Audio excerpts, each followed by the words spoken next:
오늘 이야기의 주인공은 나라의 운명을 건 도박을 성공시키며 자칫 잘못하면 원나라의 속국이 될 뻔한 고려를 구해낸 고려의 24대 국왕 원종입니다. 원종이 아직 태자이던 시절 수십 년간 몽골에 저항해왔던 고려 조정은 결국 몽골에 항복할 것을 결심하게 되는데요. 그래서 당시 몽골의 대칸이었던 몽케칸에게 원종을 보내 항복의 뜻을 밝히려 했죠.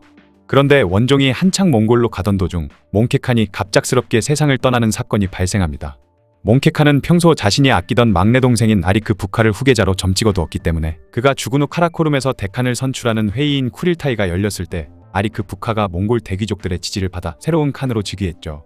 그런데 무슨 생각을 했던 것인지 원종은 갑자기 카라코룸으로 가던 발걸음을 돌려서 중국 남부의 악양까지 무려 6천리나 되는 길을 갔다고 합니다. 그곳에서 원종이 만난 인물은 바로 몽케칸의 넷째 동생인 쿠빌라이였는데요.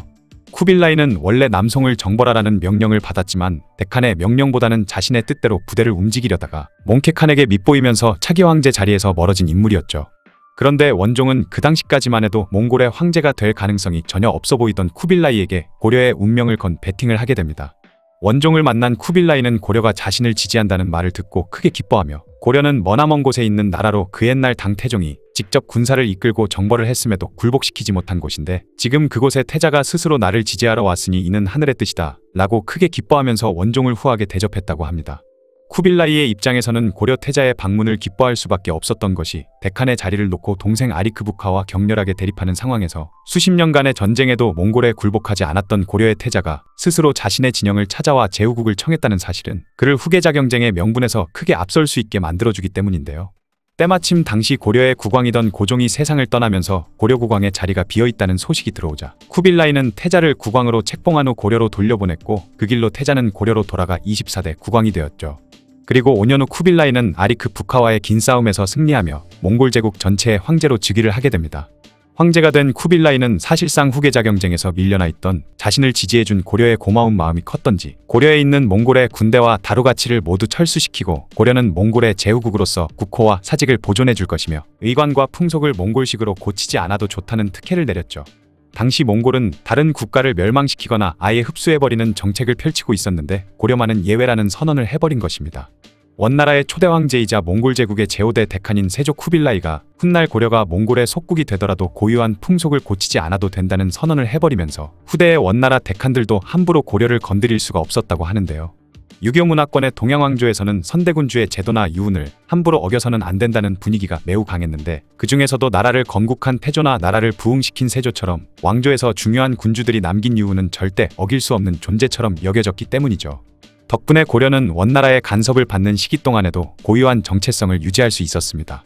쿠빌라이는 그것으로도 부족하다고 느꼈는지 자신의 막내딸인 제국대장 공주를 원종의 아들 충렬왕에게 시집 보내기까지 했죠. 제국대장 공주는 칭기즈칸의 직계혈족인 황금씨족의 일원으로 몽골에서도 웬만한 대귀족이 아니면 그녀와 결혼한다는 것은 감히 꿈도 꿀 수 없을 정도로 신분이 높은 황족이었기 때문에 쿠빌라이의 사위들 중 몽골인이 아닌 사람은 충렬왕 단 한 명뿐이었다고 합니다. 이 결혼 덕분에 고려의 국왕은 몽골 황실의 일원으로 인정을 받아서 다음 칸을 선출하는 쿠릴타이에 참여할 수 있는 권한을 얻게 되죠. 원나라 황실에서 연회를 열면 서열 순서대로 자리를 정해줬는데 고려의 국왕은 가장 어려웠던 순간에 쿠빌라이를 지지했던 데다 황제의 사위국이기도 한 점을 인정받았기 때문에 원종의 아들인 충렬왕의 몽골 제국 서열은 무려 7번째나 되었고 쿠빌라이가 죽은 후 그의 아들 테무르가 황제가 되었을 때는 충렬왕이 황제의 고모부가 되면서 몽골 서열 4위까지 올라가게 됩니다. 이 충렬왕과 제국대장 공주 사이에서 태어난 아들이 바로 충선왕이었는데 승부사인 할아버지 원종의 피를 이어받았던 것인지 이 충선왕 또한 몽골을 상대로 한 일생일대의 도박에 성공하게 되는데요. 그는 쿠빌라이 칸의 영향력이 남아있는 동안에는 고려가 안전을 보장받을 수 있지만 언제까지나 고려가 무사하리라는 보장은 없다고 생각했죠. 그래서 원 황실의 일족이자 훗날 원의 3대 황제가 되는 카이샨 그리고 원의 4대 황제가 되는 아유르바리바드와 친해지려 노력한 끝에 그들과 형제 이상으로 가까운 사이가 되는데 성공하게 됩니다.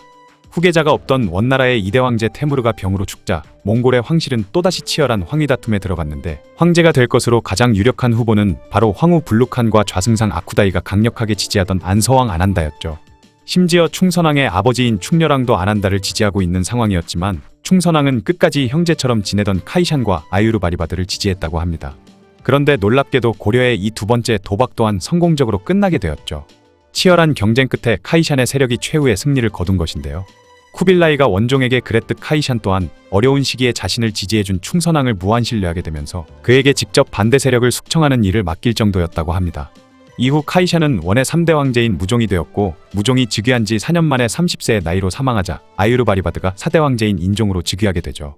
1등 공신이 된 충선왕은 만주의 왕인 심양왕에 봉해졌고, 같은 해 아버지 충렬왕으로부터 고려왕의 자위까지 물려받게 되면서 한반도와 만주를 모두 다스리는 지배자가 되었습니다.